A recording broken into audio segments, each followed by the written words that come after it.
Well, it's a busy weekend of basketball for both OU and OSU. Conference play opens tomorrow in the Big 12 with Oklahoma State hosting Baylor in Stillwater. But before we get to that, we need to talk about some football. The OSU Cowboys are seeing more football players return to the team next year after entering the transfer portal. Quarterback Alan Bowman announced last night he's coming back for another year. Ravin Ray joins us now. Ravin, thanks for being here.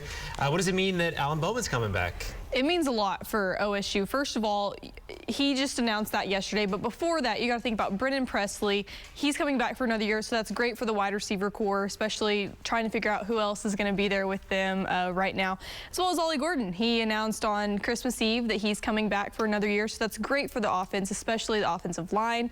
Defensively, you know, we had Kendall Daniels today, yesterday Colin Oliver, Xavier, a lot of guys coming back, 13 of the 22 starters on offense and defense. So it's a great thing for this, especially with that 12-team playoff coming in. Yeah, absolutely. And Ollie Gordon's the big one for sure. Exactly. Let's talk about basketball. So OSU's basketball, they face Baylor tomorrow. How's their season going so far?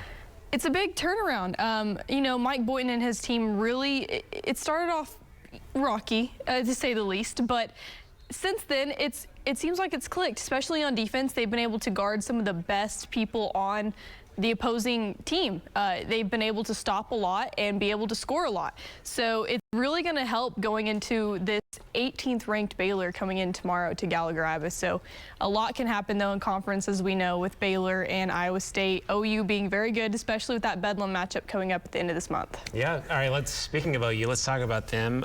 They're also playing tomorrow. They're home against Iowa State. Tell us about OU and what we can expect in that game. They have just been perfect, besides obviously the North Carolina game for the Jumpman Invitational. That was something that, you know, really showed some colors, but at the same time, they have a really great core right now with Otega Oweh, with Javion McCollum, just guards like that, and Rolando Suarez, as you just saw, score. Guys like that are really going to show up and show out on offense, be able to attack the basket against Iowa State and continue their home streak at Lloyd Noble. So it's going to be a really great one for sure. Yeah. And all of that starts tomorrow. We've got a lot of conference play left, and season has started for Porter Moser and Mike Boyd. Exactly. It's my favorite sport, so it's really great. Yeah. I love it. And Big 12 play, it's going to be tough with KU and some of those other schools, but It'll be fun to watch.